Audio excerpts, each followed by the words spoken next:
So welcome once again to Living in the 21st Century. Joining me is Vasyl Shavchenko, former transportation minister of Ukraine. Vasyl, it's always a pleasure to have you on. Thank you for having me. Beautiful. Recently I've been reading the Netherlands had recently recommitted and committed to service you some fighter jets this year. That sounds like something very promising. Concerning fighter jet, sorry. I don't understand it clearly. Okay. The Netherlands have committed to giving more fighter jets in 2025. Yeah. Yes, but I haven't had this information, and because of it, I couldn't understand that it's clear information. Because we hope that Netherlands will supply this fighter jets during a year, and as a result of a meeting between top officials. From Netherlands and Ukraine's defense minister, Netherlands representative confirmed that Ukraine will have extra number of fighter jets, F-16.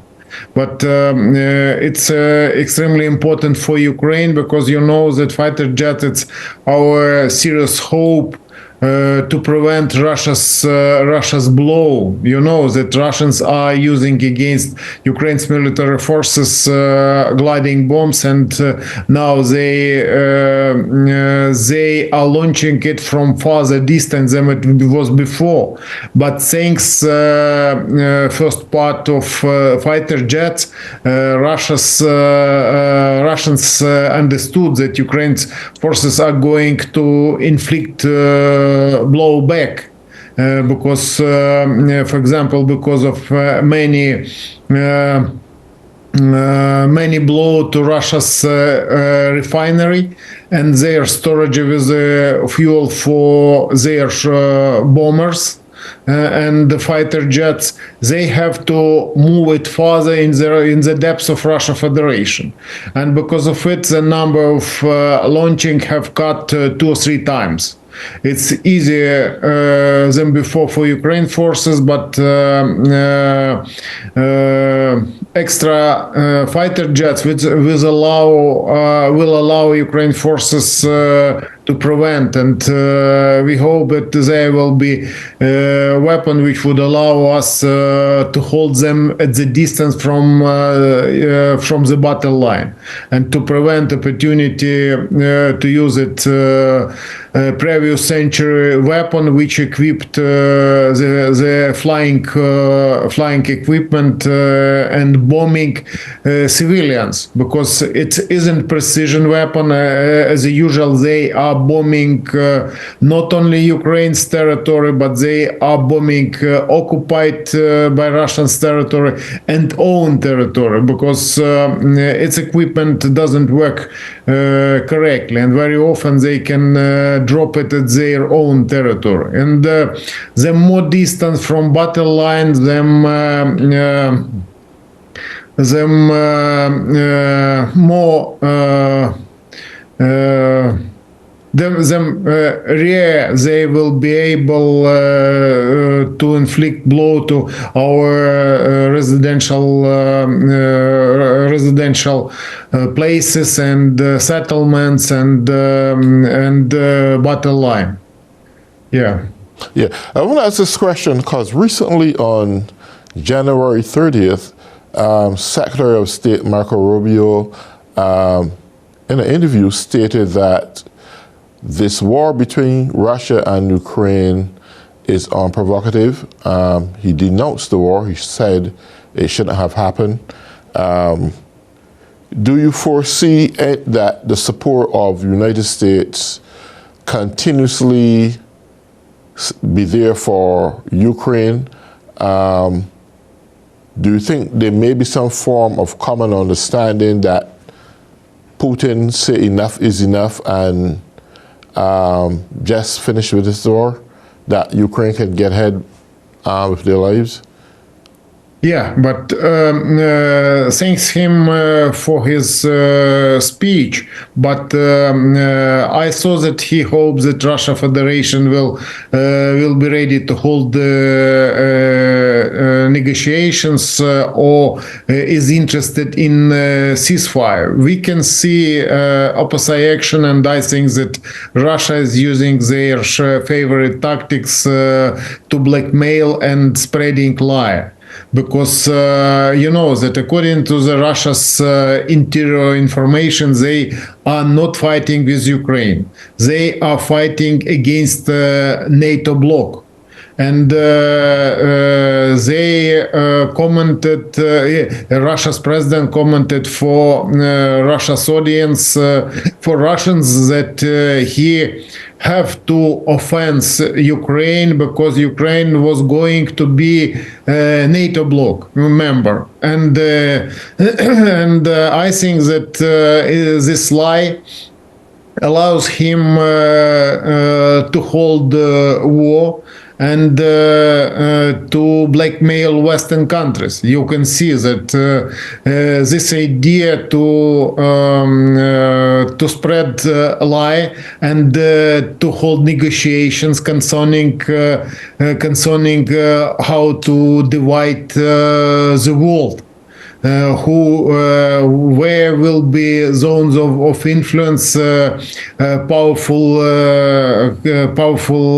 countries, and I think that he is crazy, and but nevertheless he follows this idea, and he is looking for the instruments to push newly elected United States president and to demand him to make Ukraine to give up. They are not looking for the instruments to signing ceasefire. They are looking for instruments for influence for United States, for NATO bloc, for European Union, and we can see that they have united. Marco Rubio have said that Russia has united North Korea, Iran, China, and they are fighting against Ukraine, spreading information that they are fighting against NATO bloc. And for example, this type of behavior has nothing with their maybe willing concerning ceasefire. You know that when Russia's president received an information that he would should start looking for the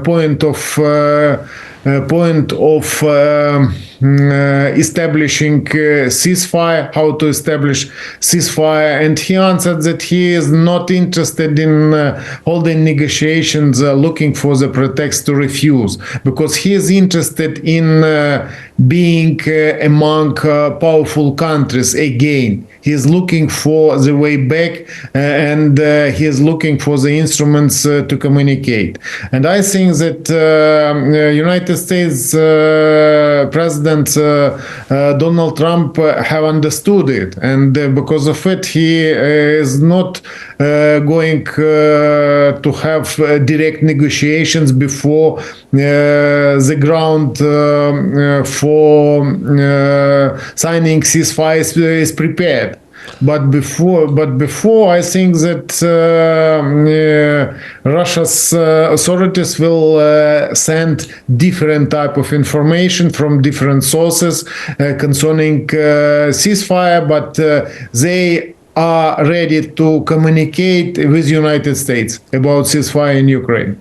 And it's type of blackmailing and chantage, and because of it, I think that we will see it soon. Well, you just confirmed something that I was trying to get at earlier, because I just came off an interview with a Russian American, and he indicated that Putin is not fighting Ukraine. He's fighting the Western world on Ukraine soil, right? Yeah. If that's what going through Putin's imagination, then you can actually say it's World War III. It's World War III. In essence, though, if you look at it realistically, he's actually fighting the Western world, because NATO nations and Ukraine allies are standing up for Ukraine by giving them and facilitating them with military equipment and so forth. On the other hand, you got the dictatorial nations like North Korea, China, Iran, and the same Russia assisting each other. So it is now, you are now in a situation where you can't claim this is just one nation fighting. It's just that the battle is taking place on Ukraine soil. You have the West versus the dictator countries.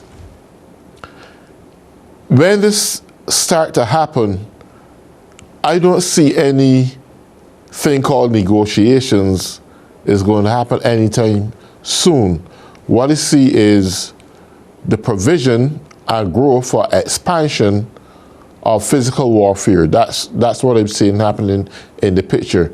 It's just a matter of time that if a ceasefire and some peace treaty aren't signed, that this is going to blow out of proportion. Right now, as it stands, I think the whole war, it was unprovocative, and which I explained to the gentleman earlier, is that Ukrainians leave their soil to go over to Russia to attack Russia. Russia landed 250,000 of their men and equipment and came over to Ukraine. It was right there on the news. It was on world news. Everyone saw it. So it was an unprovocative war that Russia started, and it's over a philosophical view of what they think. So yes, it's Russia versus the West, but they're who started it. What's your opinion? I'd say that they are working together, and we can see that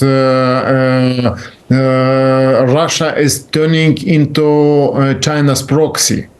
And China is interested in domination, but it has own proxy, North Korea, and now we can see that it's Russia. Russia cannot acknowledge it, but really we can see that Russia exists thanks China and India, who's buying Russia's natural material, first of all oil, and during this war they have received dozen billions for waging war. Because they are interested in cheap resources. They have interior competitions among this so-called union of evil. But nevertheless, we can see that they are united. For example, you see that North Korea has sent to Ukraine about 15,000 soldiers.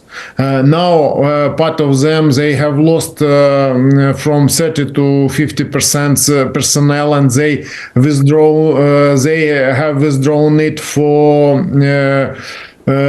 for recovery, and I think that they will have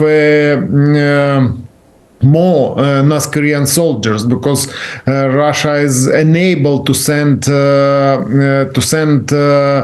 many Russians, because their promises for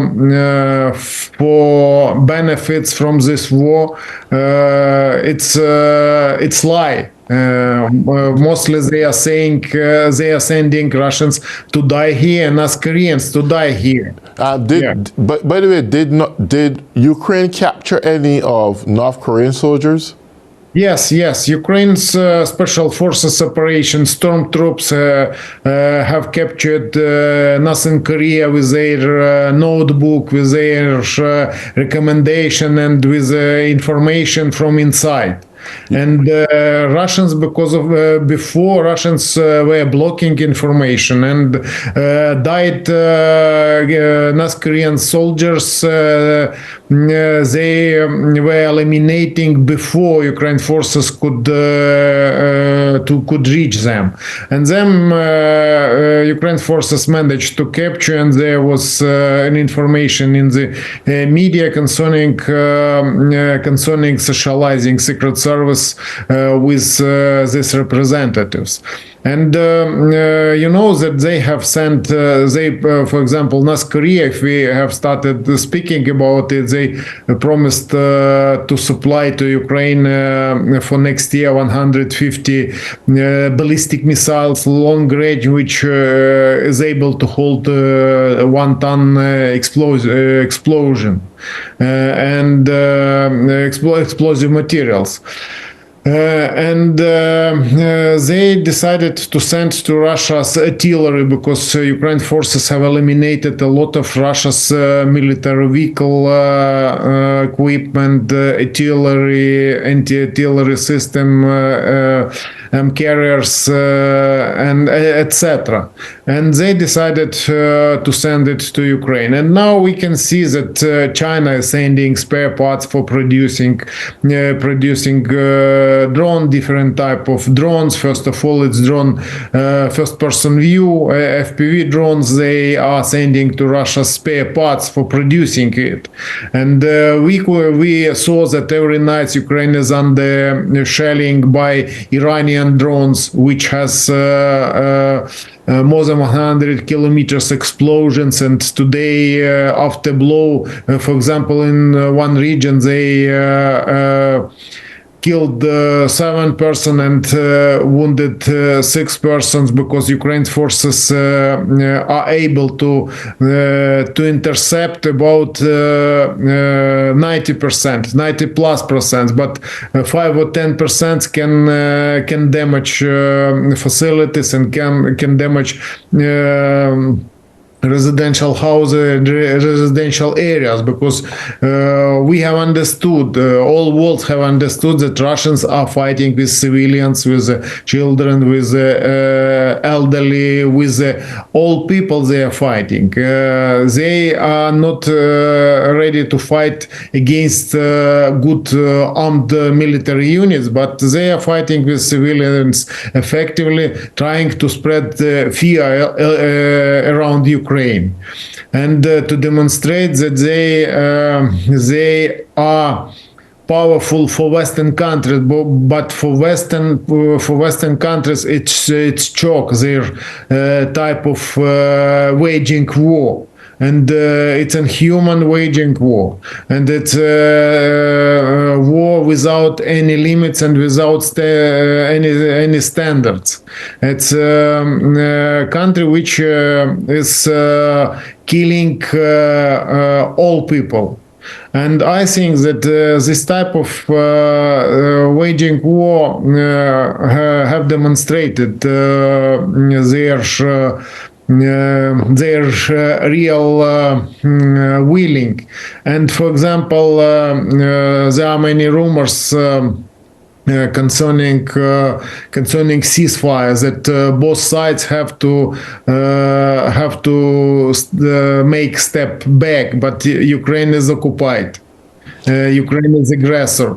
If we stop fighting, we will disappear. We cannot stop fighting because before Ukraine forces are fighting, we exist. And we cannot stop because this type of negotiations they are trying to spread, and rumors spreading questions around the world media that maybe this negotiations will lead to the ceasefire, and why we will send to Ukraine weapon, why we have to give Ukraine's military vehicles. But every day Ukraine is losing own citizens, own military forces personnel, and because of it, I'd say that all this imitations Russia is spreading is type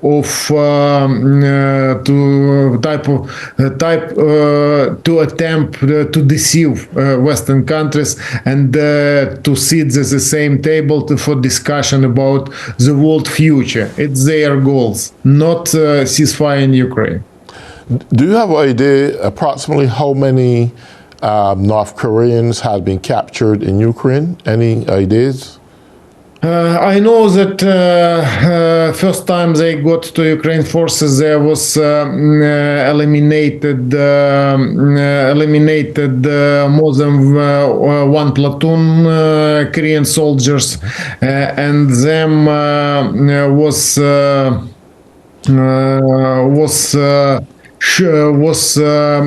killed Muslim soldiers which were located in their facilities, and here we don't know how much they were killed, but them during the storm operation, Ukraine forces captured Koreans, and it's a few soldiers who are alive. And they are able to comment, and we have had many interesting moments, and we were surprised that people can live, can have this type of life. But you know that that Koreans changed tactics storming Ukraine's fortifications. They cancelled storming Ukraine's fortifications in the small groups, and have to storm only big groups. It's good target for Ukraine's artillery and drones, but they did it just to prevent opportunity Koreans to run to Ukraine side, and very often they were killing own soldiers to prevent their opportunity to run to Ukraine side, to go to the Ukrainian forces. Yeah. Do you have any knowledge to how many Ukrainian soldiers had died so far? To be honest, I don't know. Nobody knows because it's a secret. But we have, according to the Ukraine's president opinion, it's more than 40,000 Ukraine soldiers. But it's without prisoner missed in action. And it wasn't calculated to answer when Russians were trying to demonstrate that Ukraine has big casualties, and after that, Ukraine's president have to answer. But I don't know about it, but I know that we have for Ukraine it's really big casualties, but nevertheless Ukrainian forces are fighting, and now the most important question it's weapon to have opportunity to prevent, because the last months Ukraine forces are attacking Russia's refinery because that sanctions don't work effectively, and Ukraine forces decided to help it, and now every night Ukraine's drones are hitting Russia's refinery, pipelines and military sphere plants and facilities.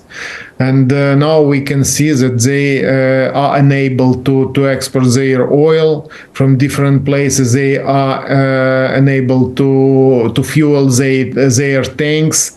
And very often we could see that they are attacking Ukraine's defense line by bicycles, civilian cars. And I think that it's results of Ukraine's blow. And now we can see that Ukraine's blow, Ukraine have to produce something cheap and effective, and it appears it's drones.